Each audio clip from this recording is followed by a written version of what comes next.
Assalamualaikum warahmatullahi wabarakatuh. Wonten ing dalu menika kula badhe nyiaraken kegiatan ing wulan Ramadan inggih menika salat tarawih. Sakmenika kula sampun siap badhe mangkat salat tarawih ing masjid.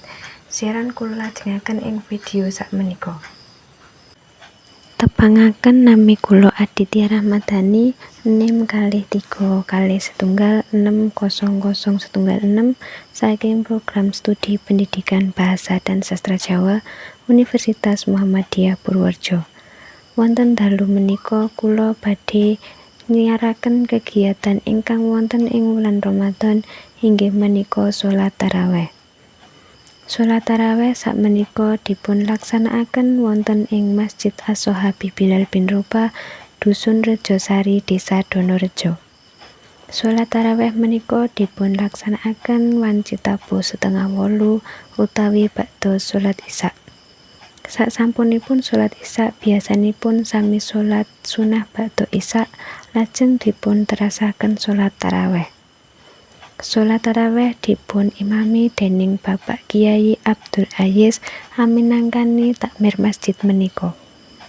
Alhamdulillah jamaahipun kalangkung kathah sanget. Dening jamaahipun ingkang kadhapuk saking lare-lare alit, remaja, dewasa uga sepuh.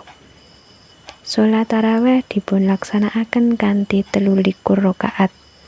Biasanipun salat tarawih menika rampung wanci tabuh 8 dalu. Sasampunipun salat tarawih biasanipun dilajengaken kaliyan tadarus Al-Qur'an ingkang biasanipun didhereki dening lare-lare enem ugi tiyang sepuh. Tadarus Al-Qur'an menika biasanipun maos 1 dugi 2 juz saben dalunipun.